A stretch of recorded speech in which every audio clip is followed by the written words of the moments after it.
What's up, y'all? This is your boy D Jackson. Welcome back to the Drop That Podcast, where we get into some fight talk. This episode is brought to you by Laidback TV, okay? Over 10,000 channels, movies on demand, every sports channel. Yes, sir. Yes, sir. You know what I'm saying? Where you can watch on all HBOs, every languages. It's going to be better than getting your pocket burnt out with all these apps that you got to download, and pay for. Combine them. It's like fucking paying a light bill. You know what I'm saying? This is one network and one service that you can use streaming the whole works, okay? Go on laidbacktv.com. It's on your screen so you can see how you can download on your Androids, iPhones, and your Fire Sticks. You know what I'm saying? So you can watch it at home. And you can shout them out on their Instagram on a Laidback TV. Oh, I'm sorry, official_Laidback TV, okay? Now let's get into some fight talk, all right? Whoa! All right. So the announcement has been made, okay? Terence Bud Crawford, former, well, I guess going to be former, but undisputed, three-time undisputed champion in the four-belt era, has announced officially his retirement. And people are giving him shit for it. Some people are even congratulating him. I would love to congratulate him. Yes, 100%. An incredible career, 42-0, retires on his own terms at age 38. You can't complain. You can't complain. I ain't gonna lie, there was like times where I felt like should have been more competition for him, but they were probably pussy to sign a contract. He could say, he beat Jeff Horn. Y'all sleeping on Jeff Horn. You know what I'm saying? He beat Jeff Horn. Okay? Terence Crawford beat Jeff Horn for the WBO welterweight championship. Okay? The WBO title. Terence took that from Jeff Horn. Now think about this. Jeff Horn was former WBO welterweight champion. Do you know who he took that belt from? That WBO title Jeff Horn took from before Terence took it from him? Manny Pacquiao. Boom. You know what I'm saying? So think about that. He beat, I think he beat up a washed up Amir Khan. But Amir Khan was talking shit, so you get your ass whooped the way you want it. He retired Sean Porter. Okay? He retired Sean Porter. You know what I mean? Defended the WBO title. We all were waiting for that fight. And look, knocked him down twice. His dad, Sean Porter's dad, threw in the towel. He beat him. That's a TKO. Okay? What happens next?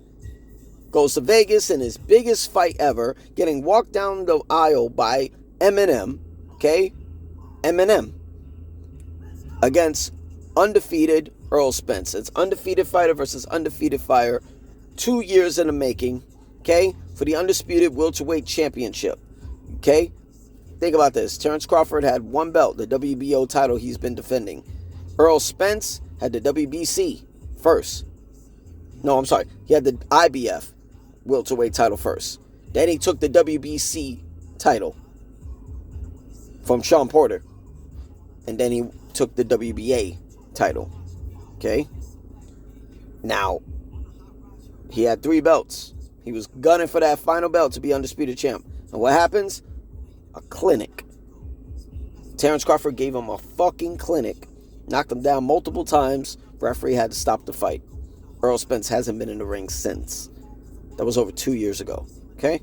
Over 2 years ago. So, yeah. Terence Crawford, what he does, moves up to super welterweight, 154 after 147. Wins the WBA super welterweight title in the stadium, BMO Stadium in LA. What he does after that, moves up 2 weight classes to 168 to take on one of the GOATs of this era, Canelo Alvarez, the man who pretty much cleaned out the super middleweight division. You know what I mean? You name it. Took out Jamel Charlo, took out Khalid Plant. You know what I'm saying? The whole division. They were even creating fighters for him to fight. He took out the whole fucking division. There was nobody else. Terence Crawford came in, gave up his belt so he can be against Canelo to try to be a 3-time undisputed champ. And what did he do? He fucking put up a clinic at Allegiant Stadium that was Riyadh season, Ring Magazine, the whole works, TKO, all of that. Okay? 3-time undisputed champion. What is there to do? When you beat Canelo, what is there to do? I mean, yeah, you could do the rematch. But because it looked one-sided, and I scored that fight. I gave one round to Canelo. The final round. Every round I gave to Terence. No bias. Because I wanted to see if the judges were going to get it right. Apparently, their scorecards were shit. They almost gave it a Canelo or a draw or whatever. But you can't deny that that Crawford was pretty much giving a clinic to Canelo. You know what I'm saying? So, with that being said, who else is there? You know what I'm saying? You want to give the fans the Jamel or the Jamal. No, not Jamal. Jamal's got Khalid Plant, but you want to give Jamel Charlo the fucking fight the fans always wanted? We couldn't even get that because Jamel Charlo's been away for God knows how long. So, there was nothing left for Crawford to do.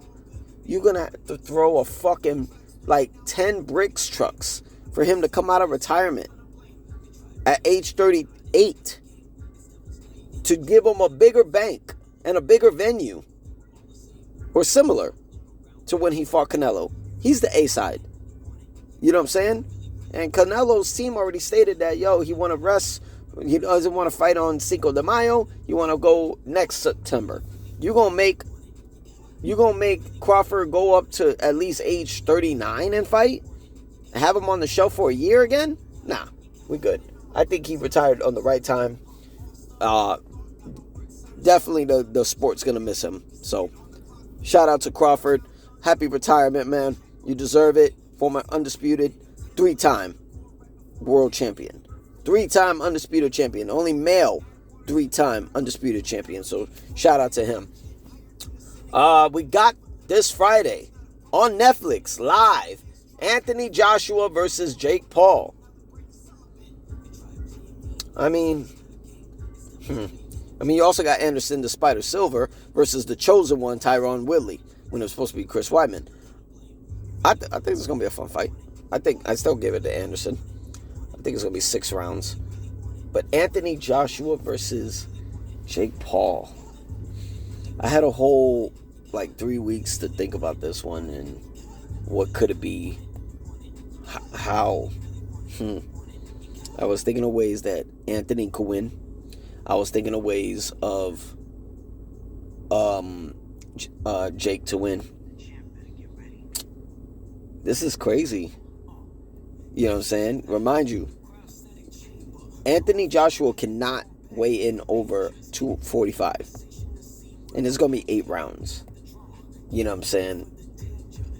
In a cardio aspect, I give the advantage to Joshua. He fights 12-round fights.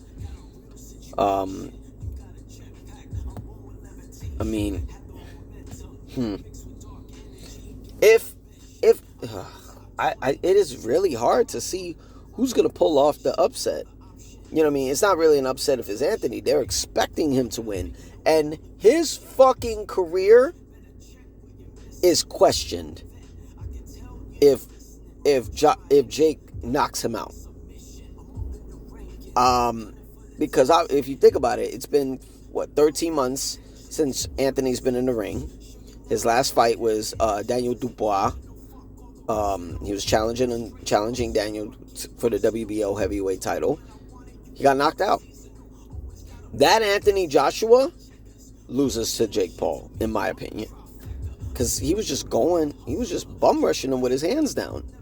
And got caught with a fucking uppercut that put him out. I mean, you get knocked out that way. I mean, we've seen Anthony Joshua knocked down. Okay, against Klitschko, against Andy Ruiz. That one was different. He slept him face down. How does Anthony come back from that?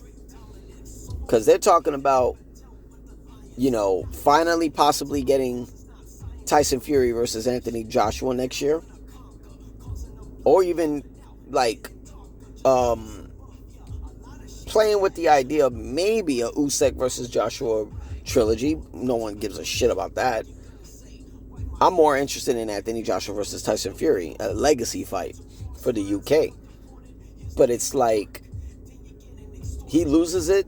I don't know. With all the accolades, 2-time heavyweight champion and 2-time gold medalist, Olympic gold medalist. This says Anthony Joshua wins hands fucking down. But it's like, if you do you know how fucking, like, they're never going to give Jake Paul his credit. You know what I'm saying? Let's just call it what it is. I give him his credit. I think he was destined for this, right? You know, because I've always argued this with a lot of my people, right?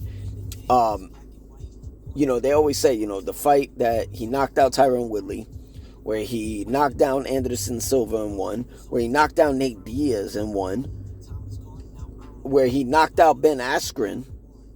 You know, they even the Julio Cesar Chavez Jr. fight this past May.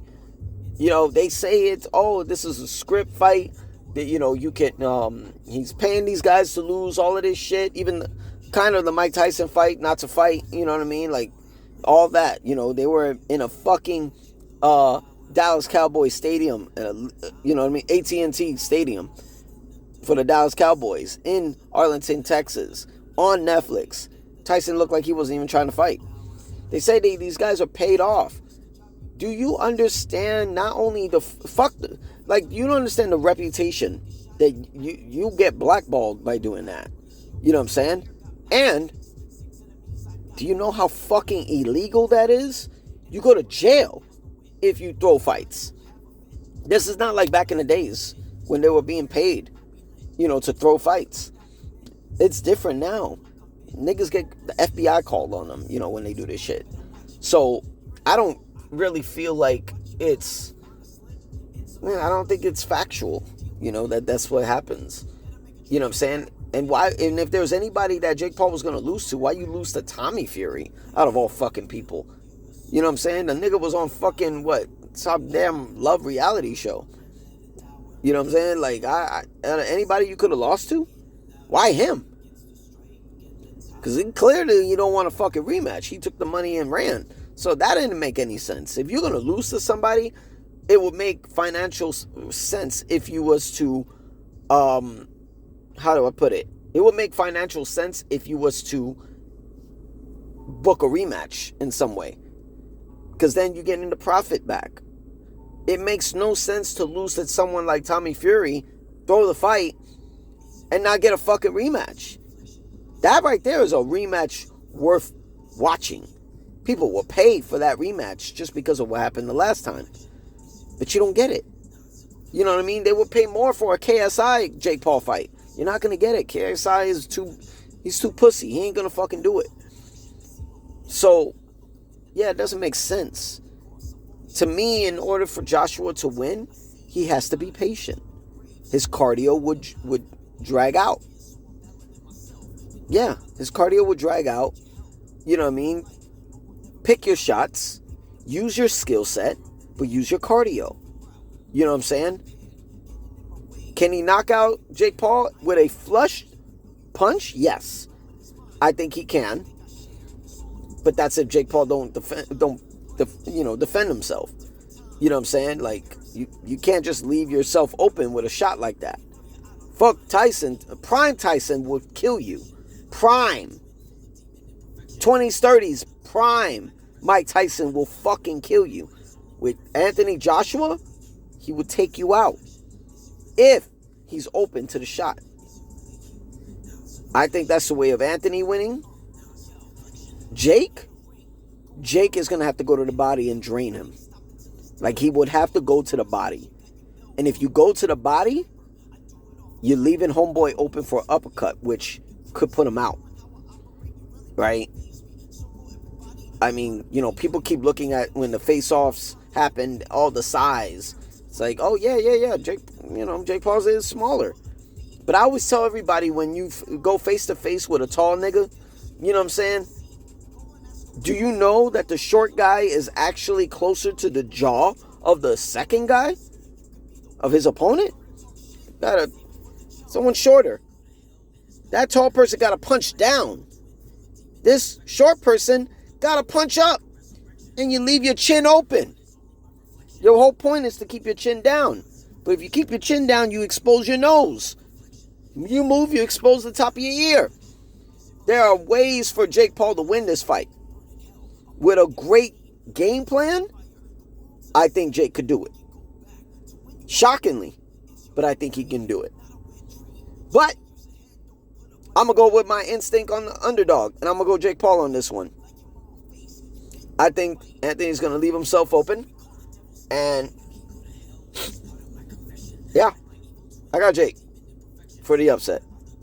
But that's all we got for a Fight Talk. Y'all tune in over on Netflix right now to make sure, well, not right now, I'm sorry. On Friday, y'all tune in to fight. I will be watching live, and I will be seeing what's going to happen. This shit's going to be good, all right? Tune in. Jake Paul versus Anthony Joshua live on Netflix. I'm your boy, D. Jackson. This is Drop That Podcast. Make sure y'all subscribe, hit the sub button, hit the like button, get that hype up. Leave a comment if you fucking don't like my unexpert opinion on the winner of Jake Paul versus Anthony Joshua. I will be there to read it. I will be there to respond. Y'all be easy, all right? Peace.